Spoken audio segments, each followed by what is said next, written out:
Biela di San Giovanni. La lluvia no quería cesar.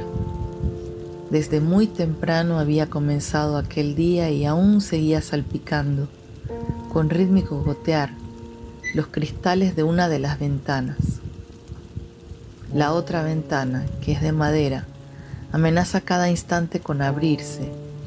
Tal es el ruido que hacen sus viejos goznes al empuje violento de la incesante brisa. Don Gregorio, alcalde y hombre rico del pueblo, estaba furibundo. Como un tigre enjaulado se paseaba de uno a otro lado de la espaciosa estancia, vomitando pestes y más pestes. Fija la mirada en las tablas del piso y los brazos cruzados a la espalda. Él, que no había faltado nunca a su oficina, había tenido que quedarse esa mañana en casa, como un prisionero de aquella lluvia odiosa. Sacó el reloj. Las 10 del día y la oficina cerrada. Maldita lluvia y maldita agua y maldita qué sé yo, de bromas. Estaría el filósofo Tales cuando dijo que el agua es el principio del mundo. Imposible. 1000 veces imposible. El agua podrá ser el fin del mundo, los infiernos, pero el principio nunca. Una ráfaga de viento abre de golpe la gruesa ventana de madera con un estruendo atroz y la lluvia, cada vez más furiosa, aprovecha la jugada para entrarse en la estancia. Don Gregorio, que se ha sentado ya frente al pupitre, llama a la moza para no pararse. ¡Isaura! ¡Isaura! ¡Ven a cerrar esta ventana! Nadie oye. La estancia permanece silenciosa en su grandiosidad. Solo, afuera, se oye el murmullo de la brisa al remecer los árboles en flor.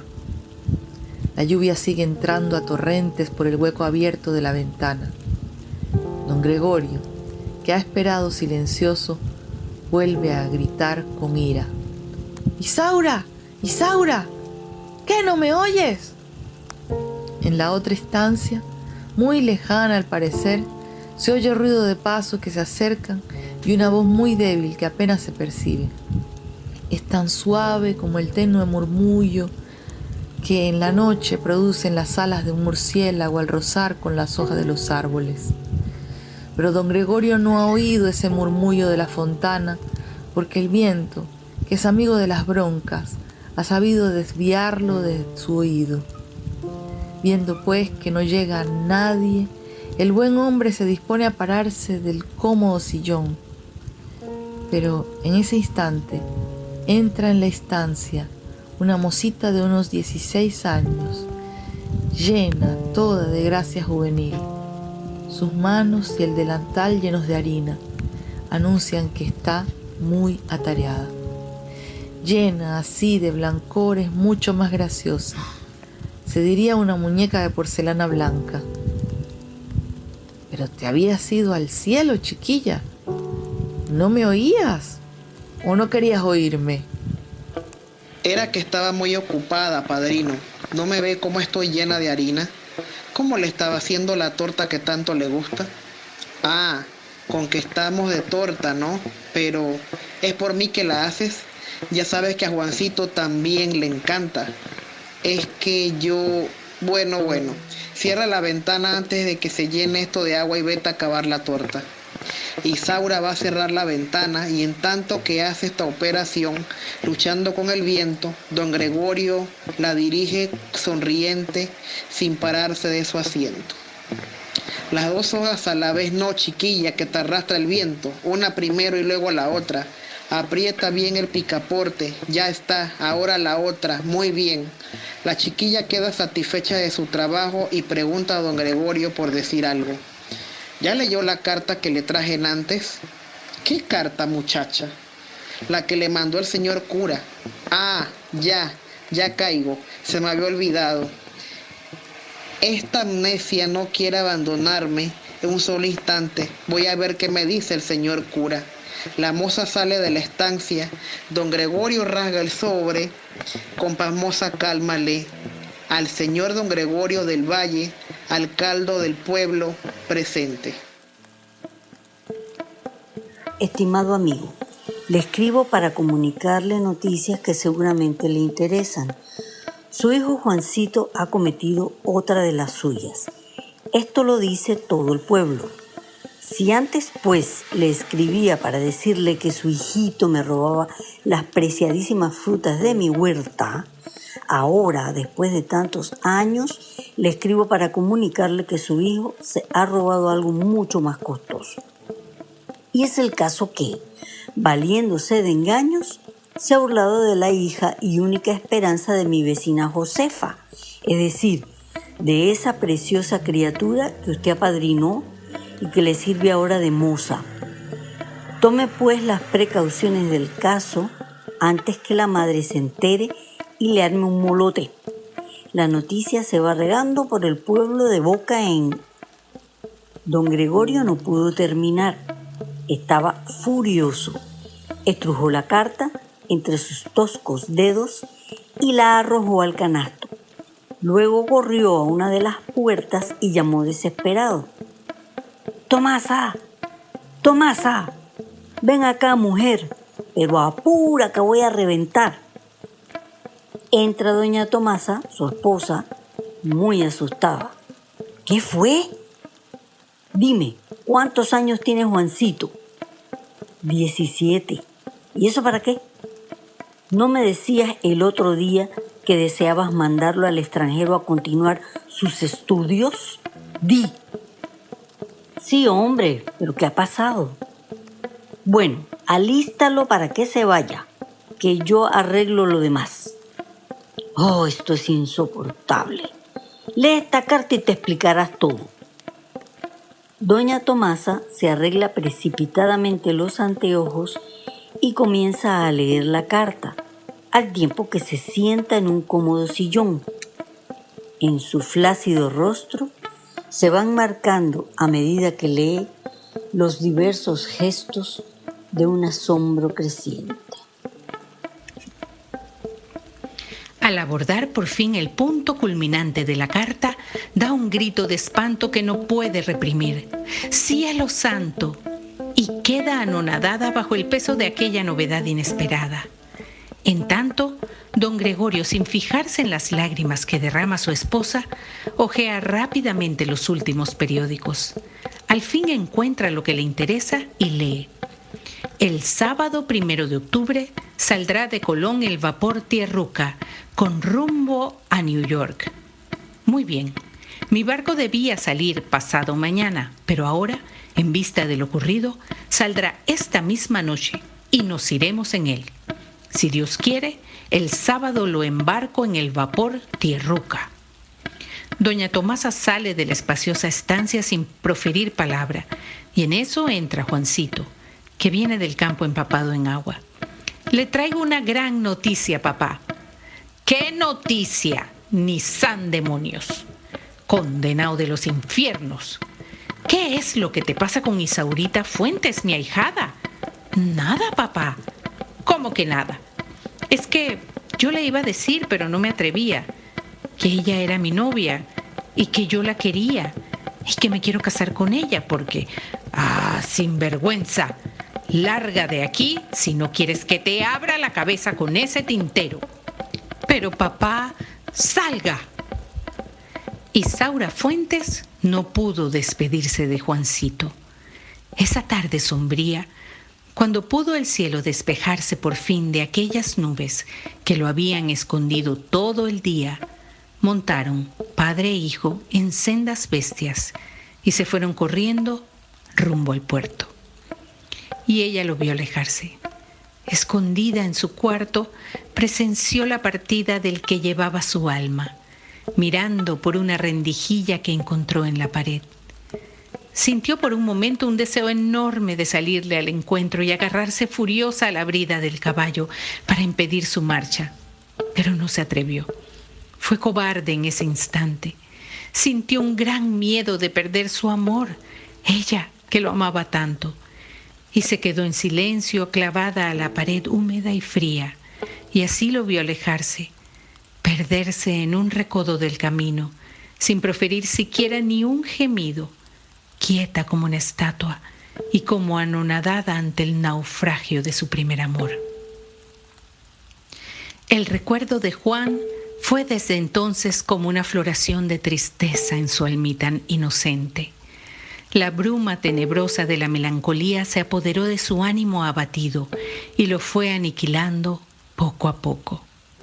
Y no pudiendo permanecer por más tiempo en aquella mansión donde nació su idilio, se marchó sin ser vista, una esplendente mañana en que el sol comenzaba a elevarse lentamente tras un puñado de montañas, así como nacían en su alma núbil los primeros albores de la desilusión.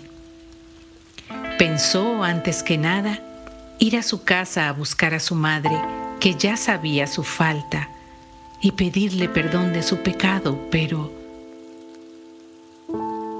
Oh tristeza de la vida. La sociedad es cruel con aquellos infelices que pierden un solo instante el equilibrio horrible en que debemos caminar por el hilo de la vida. Cuando ya se acercaba donde estaba su madre, cuando ya sentía llena de gozo sobre la frente la mano venerada de la anciana prodigarle el perdón que tanto ansiaba, sintió el segundo golpe que le daba el destino. Doña Josefa, que distraídamente se ocupaba de barrer el frente de su casa, volvió inconscientemente el rostro hacia el camino por el cual venía su hija. Al verla, como si aquella desgraciada criatura fuera alguna figura fantasmal, corrió despavorida y se internó en su casa con un gesto de horror inarrable. Y la hija se quedó como abatida al notar la ignominia de la madre. Ella, que había venido a arrodillársele y pedirle perdón bañada en lágrimas como una Magdalena, sintió una conmoción horripilante que la hizo vacilar. Aquel gesto materno era tan cruel que lo sintió en el rostro como una bofetada degradante. Y tuvo un gran orgullo de no entrar a aquella casa, y se alejó llorando, y se marchó del pueblo. Los vaqueros contaban después que la habían visto correr por los caminos, andrajosa, con el cabello suelto y muy pálido el rostro como el de una muerta que se hubiera escapado de su fosa. Días después, nadie recordaba el suceso, o hacían por olvidarlo. Era cosa del alcalde y precisaba callar. Solo un alma no olvidaba. La infeliz doña Josefa no podía olvidar la gran desgracia que le hizo perder a su hija. Y cuando las chiquillas que salían del colegio la topaban barriendo su portal y por solo curiosear le preguntaban sumisas por Isaura, suspendía la labor entristecida. Se limpiaba alguna furtiva lágrima que asomaba a sus ojos hundidos de llorar y respondía con santa resignación: me la mataron, mijitas, me la mataron. Mujer, mujer, mira lo que traigo, una carta de Juan, de Juancito, ¡corre! Doña Tomasa, exultando de alegría, penetró en la estancia al tiempo que se arreglaba los añejos anteojos para darse el gustazo de leer ella misma aquella ansiada carta. La emoción no la dejó hablar. Trae acá. No, mujer, yo leo. No, yo. Don Gregorio hubo de someterse. Aquella felicísima madre le arrebató la carta de las manos y comenzó a leer en alta voz. Querido papá. Ya oíste, mujer. Querido papá, ha dicho, la carta es para mí. Ya lo sé, hombre, déjame acabar. Comenzó de nuevo. Querido papá, acabo de llegar a Nueva York. Es una ciudad tan grande que espanta. Los techos de estas casas no se ven, están hundidos en el cielo como si los rascara. Por eso les llaman rascacielos. Apenas desembarqué, me dije, voy a hacerme médico. Médico. Doña Tomasa quedó como suspensa ante aquella enormidad. Dime, Gregorio, ¿estaremos mucho sin verlo? Claro, mujer, un montón de años. Pero va a ser médico, un gran médico. y le he prometido dejarlo ir un año a Buenos Aires si sale bien. Sí, a Buenos Aires, ¿no sabes? En la Argentina. Una ciudad muy grande que lo tiene loco desde que vio una película gringa que se llama Los Cuatro Jinetes del... qué sé yo. Doña Tomasa no quedó conforme. Una porción de años sin ver a su hijo sería su muerte. Siguió leyendo resignada. Me fui derechito a la universidad y me metí de un golpe en la oficina del director. Al verme me dijo, "What do you want?", tan ligero que a mí me sonó así, "Guacho Juan". Enseguida y muy contento le respondí, "Sí señor, guacho, a mí me gusta el guacho y sobre todo de cangrejos, de plátanos, de maíz nuevo y todo lo que usted quiera". El hombre seguramente no me entendió porque llamó a otro que sabía español y con él arreglé. Me he decidido pues a estudiar medicina y he comenzado con entusiasmo las clases sin acordarme más de estos amoríos de pueblo que me tenían loco.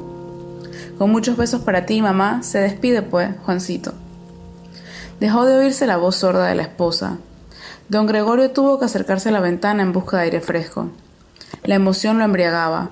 2 lágrimas traviesas habían logrado ya bañar el cristalino de sus ojos. Doña Tomasa, no menos confundida que él, aprovechó el alejamiento de su esposo para limpiar los suyos. 2 golpecitos tenues dados con timidez en la puerta de entrada turbaron oportunamente este silencio. ¿Se puede, don Gregorio? Don Gregorio se volvió un poco repuesto de su gran emoción e hizo entrar enseguida al que llamaba. Era una muchacha bien formada, un poquito trigueña, y el pelo, hecho trenzas, clásicamente indiano. ¿Qué pasa, muchacha? Sebastián, el mozo de las bestias, dice que a qué hora viene. Dile que en la madrugada, a las 3 sería bueno. La muchacha desapareció por donde había entrado, evitando hacer ruido. La mirada curiosa de los 2 esposos la siguió hasta que hubo salido de la estancia. ¿Y cómo te va con esta? ¿Es buena? Regular, hombre. Ninguna como tu ahijada Isaura. ¡Qué encanto de criatura! Y pensar que todo fue a causa de nuestro hijo. ¿Qué se va a hacer, mujer? Dios lo dispuso. Pasaron los años, muchos años. Los seres siguieron su camino ineludible por el hilo de la vida, y en todo hubo un gran cambio emocional.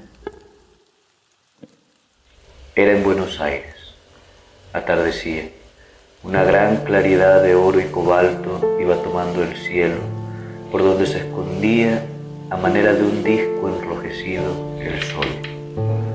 Pululaban los carruajes y peatones, el frescor de la brisa vesperal, por las calles infinitas de la enorme metrópoli. De uno de los carruajes que, sin cesar, llegaban al hotel, bajóse un personaje vestido de negro. Se detuvo un momento con aire petulante. Tendió una mirada que se diría de águila al través de sus lentes carmelitas y sonrió satisfecho. Luego entregó a los ayudantes sus maletas y penetró tras ellos al hotel. Era Jacinto del Valle, que acababa de llegar a Buenos Aires. El ruido de una incesante campanilla despertó al día siguiente a Juan. Recordó al instante su viaje, sus estudios. Se había por fin graduado después de 10 años de constantes esfuerzos. Después, habiéndole el plantel proporcionado una colocación aprovechable, se había quedado sin pensarlo un instante trabajando. Y había permanecido 5 años más allí. Ahora, después de tanto tiempo, había logrado por fin el viaje de sus sueños y estaba en Buenos Aires. Se levantó enseguida y abrió precipitadamente la ventana. Necesitaba aire, luz. Su mirada derramóse con éxtasis profundo sobre el vasto, grandioso panorama que ofrecía la ciudad. Aquello era soberbio, el verdor de los cerros que se alzaban con majestuosidad allá en el fondo le recordó su pueblo, su casa, su familia.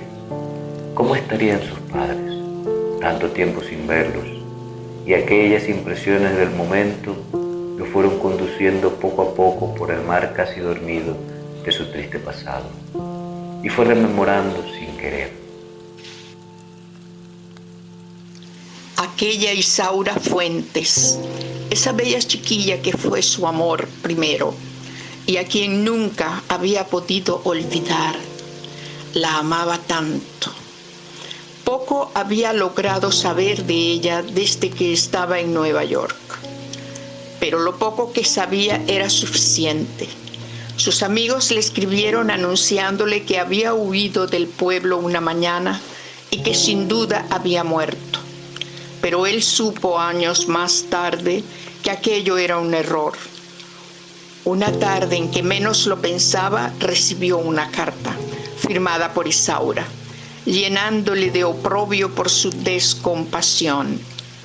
En esa carta le contaba su vida de miserias y terminaba con algo muy terrible para él. Tan horrible era aquello que en su mente aleteó desde ese instante aquel final. Bajo el gran peso de la deshonra que me causó tu amor, rodé de pueblo en pueblo sufriendo mil desdichas. Tuve después una hija de tu amor desgraciado y le di mi apellido. Se llama Marta Fuentes. Y ahora que muero víctima de tan cruel enfermedad, te ruego que te ocupes siquiera de ella, de mi hija idolatrada, que es también tuya, ya que conmigo has sido tan malvado. Pero esta carta no tenía dirección. La había sido imposible indagar por aquella hija extraviada sin duda, en el arroyo del ecterio de la vida. Pero él nunca olvidaba. Marta Fuentes, ese nombre sagrado, nunca se había borrado de su mente. Los gritos estentorios de alguien que no lo llamaba de la calle vinieron a sacarlo de su ensimismamiento. ¡Juancico! ¡Juan del Valle! Era Carlos García, un gran amigo que había conocido en Nueva York, el cual le había telefoneado la noche anterior que lo vendría a buscar. Volvió pues a la amarga realidad, como extrañado de haber hecho tan larga caminata por su pasado. Hizo entonces señas a un amigo para que lo esperara y se vistió apresurado. Un momento después, un carro los paseaba por la enorme ciudad. ¿Es usted el señor Juan del Valle? Sí, yo soy. ¿Qué pasó? El señor Carlos García me manda a decirle que lo invita esta noche a la función y que le entregue esto. Diciendo las últimas palabras, el chiquillo que había entrado entregó a Juan un sobre abierto. Tomólo sonriente y sacó el contenido. Era un programa. Teatro Colón. Hoy, gran función de gala.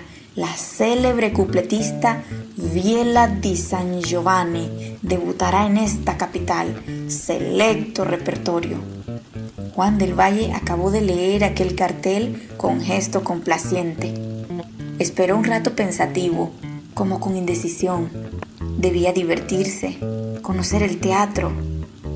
Dígale al señor Carlos que lo espero esta noche.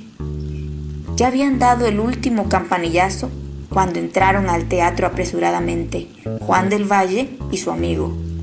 El enorme coliseo estaba completamente lleno. Todo él era murmullo, música y mucha luz. De pronto se alzó el telón rápidamente. Un silencio sepulcral reinó enseguida en la gran concurrencia. La orquesta preludió un tango lento y suave, que era como un murmullo de fontana, y apareció en escena, radiante de hermosura, Viela di San Giovanni, y comenzó a cantar. Su voz tenía una triste melodía. Era como el canto crepuscular de un pájaro. Cada frase melódica que salía de sus labios purpurinos parecía un lamento. Las notas de una flauta perdida en la noche tendrían menos cadencia que aquel cantar divino. Se diría que lloraba. Cuando, un rato después de la función, conversaban Carlos y Juan del Valle en el hotel donde estaba el hijo de don Gregorio estaba triste, perdida la mirada en el suelo, cuyas piedras brillaban por la luz de la luna, Se distraía arrancando las hojas de una planta que había crecido cerca de la banca en que estaban. Solo hablaba su amigo. El buen Carlos García no cesaba de elogiar a Biela di San Giovanni. Oh, aquello era la cumbre de la elegancia y qué gracia al andar. ¿No es verdad, Juan, que era muy elegante, muy graciosa? Sí, muy elegante y muy graciosa. Pero estás triste, ¿qué te pasa? Cuéntame. ¿Se diría que estás enamorado del artista? No, es un recuerdo, Carlos. ¿Qué recuerdos ni qué nada? Siempre con tus recuerdos y melancolías de poeta. No te burles, que esto sí vale la pena recordarlo. Y era que aquella artista se le había parecido a Isaura Fuentes. Carlos García pudo convencer a Juan del Valle. Aquella cupletista no tenía nada que hacer con sus antiguos amores. Le decían 1000 pruebas. Que aquella artista se pareciera a Isaura Fuentes podía ser cierto, pero ¿no hay infinitos seres parecidos en la naturaleza? Las dudas, pues, huyeron del cerebro de Juancito y advirtiendo que una horrible pasión lo arrastraba hacia aquella mujer desconocida, dispuso enamorarla y conseguir su amor. Y ese fue desde entonces su propósito ideal, y anduvo tras la artista a todas horas, como lo hace un faldero enamorado de su ama. Gabriel di San Giovanni trabajaba esa tarde en la oficina del hotel. Estaba sumamente preocupado en su asunto del teatro cuando se abrió de pronto una de las lujosas puertas del despacho y penetró por ella con 1000 genuflexiones un empleado. Dice la joven Biela que si no la acompaña esta tarde a los ensayos. No, dígale que estoy muy ocupado. La artista, más hermosa que nunca y magníficamente engalanada, bajó a cerciorarse. Papá, ¿no me acompañas hoy? No, Piccola, era italiano, per la Madonna. Hoy no puedo, ¿sabes? Tus cuentas me tienen multo atareado. Vete sola, ¿sabes? Que nadie te hará daño. Una sonrisa de agradecimiento se dibujó enseguida en los graciosísimos labios de Biela. Aquello era lo que ella deseaba. Quería ir sola, ya tendría compañero. Había telefoneado a Juan del Valle para que le esperara donde él ya sabía. Y hacia allá iba. Dio la vuelta sobre sus talones y salió del despacho cerrando tras sí la puerta. Luego se dirigió con paso menudito hacia la calle. Allí tomó el carro más cercano y se hizo conducir. Por el camino iba pensando en Juan del Valle. Amábalo con celo. Desde el día inolvidable en que le fue presentado no pensó más que en él. Y se sentía empujada por una fuerza horrible, inexplicable, hacia aquel hombre que le había arrebatado el corazón. A ella no le importaba que él la amara o no. Sabía que la deseaba, que ella lo idolatraba y aquello era bastante. Era noche de luna. En los regios jardines del hotel se celebra una feria a beneficio del carnaval que se acercaba. Inmenso era el jardín, rodeado casi todo por pinos frondosos y palmas recubiertas por 1000 enredaderas, tenía un no sé qué de austeridad conventual. Casi al frente del kiosco donde estaba la orquesta, habían levantado una especie de escenario, en el cual se llevarían a cabo los principales números de aquella romería.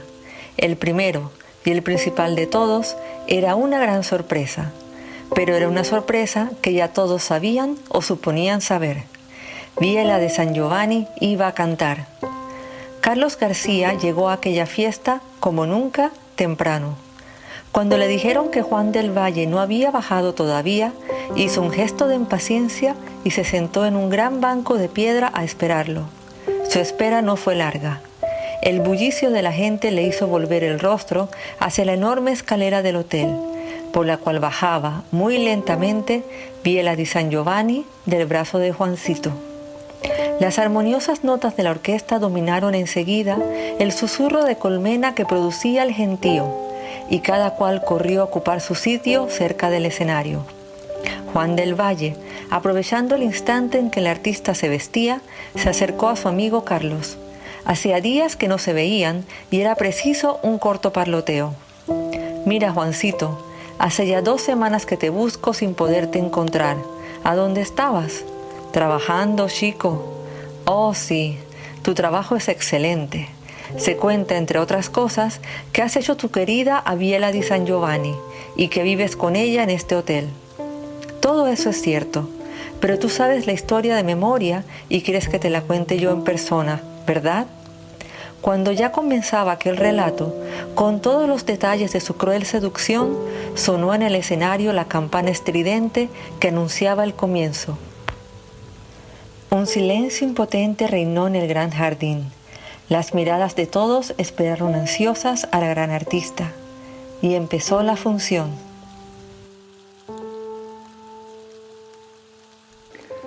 Primer día de carnaval.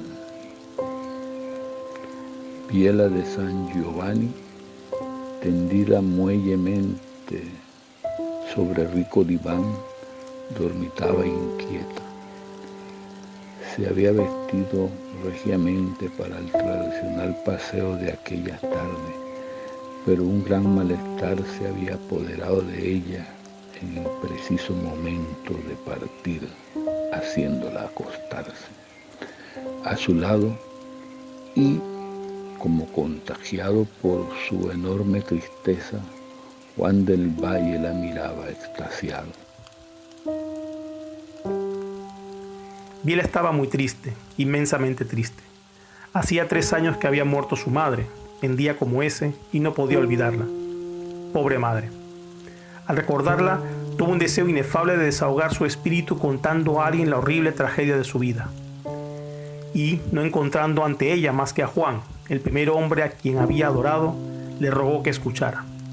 Este, que ya estaba prendado del artista, se sentó entristecido al lado de ella y se dispuso a escuchar aquella historia. Se hizo un silencio embarazoso en la estancia. Afuera se oían, a intervalos, los gritos de las máscaras y el rodar de los carros. Biela limpió con su diminuto pañuelo la humedad de sus ojos. Y comenzó la historia de su vida. Mi madre fue una pobre mujer. Desde muy joven, entró como moza en una casa riquísima del pueblo en que nació. Unos esposos nobles, bondadosos, que la estimaban mucho. Pero tenían un hijo que enamoró a mi madre, la sedujo y le robó la honra. Los padres del muchacho enfurecido lo enviaron a estudiar al extranjero y ella, condenada por todos, tuvo que huir del pueblo. De ese amor desgraciado tuvo una hija, que soy yo, ¿comprendes? Después rodó conmigo por el mundo. Una noche que no podré olvidar, canté yo en una comedia infantil de Navidad. Un empresario, el señor Di San Giovanni, que vio aquella función, quedó enseguida prendado de mi voz y quiso hacerme artista. Mi madre, queriendo hacerme grande, aceptó la propuesta y nos fuimos de aquel pueblo con este hombre. Después yo me hice artista y mi madre, que ya estaba acabada de tanto sufrir, enfermóse de cruel enfermedad, tuberculosis, ¿sabes? Y no pudiendo resistir aquellos viajes, murió. Hace 3 años. Fue una tarde como esta que hoy empieza, llena de luz y música. Extraña historia, ¿verdad? Sí, muy extraña, pero a mí me parece conocerla. No, solo yo la conozco y mi padre adoptivo. Luego, ¿Gabriel Di San Giovanni no es tu padre? Ya te he dicho que no. ¿Y tu padre, tu verdadero padre, no sabes tú si vive? Mi madre me decía que murió. No quiso que supiera ni su nombre. Pobrecita mujer. ¿Y cómo se llamaba? Isaura Fuentes. Isaura Fuentes, repitió como entre tinieblas Juan del Valle ante el resurgimiento de su vida pasada que le trajo aquel nombre. Pero tu nombre, tu verdadero nombre, ¿no es Biela Di San Giovanni? No, mi nombre verdadero es Marta Fuentes. Juan del Valle sentíase morir. No le quedaban dudas. Aquella mujercita era su hija, la voz de su pasado. Sí, su hija. Todo se lo decía muy claramente. Y él la había hecho su mujer, su querida. Estaba pálido, con palidez de muerto, y Biela lo advirtió. Pero, ¿qué te pasa? ¿Tú también estás malo? No, no es nada. Ya lo ves. ¿Cómo iba a estar contento cuando tú estás enferma? ¿Me quieres mucho entonces? Demasiado. Pero espérame un rato. Voy a mi cuarto.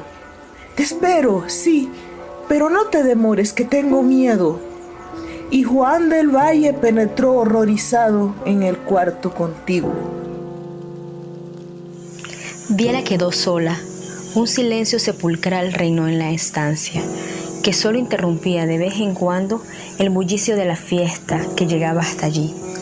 Y, adormecida por la brisa impregnada de música y perfumes, fue quedando dormida poco a poco. Pero de pronto despertóse. Había oído una gran detonación. Suponiendo enseguida una desgracia, corrió al cuarto de Juan. Pero estaba cerrado. ¡Juan! ¡Juancito! Silencio. Nadie respondía. Corrió entonces asustada en busca de alguien, presintiendo en su almita algo terrible. Pero tampoco la oían. Las máscaras y el bullicio que producía la fiesta habían arrastrado a todo el mundo hacia el balcón y sus gritos no fueron escuchados. Viendo que nadie se acercaba a ayudarla, sacó fuerzas de donde no tenía y forzó, al fin, la puerta a fuerza de empellones. Y miró horrorizada. Allí, en medio de la alfombra verde oscuro, se distinguía el cadáver del que había sido Juan con los brazos abiertos, tendido de través. Por su frente corría un hilo de sangre, trágica, misteriosamente.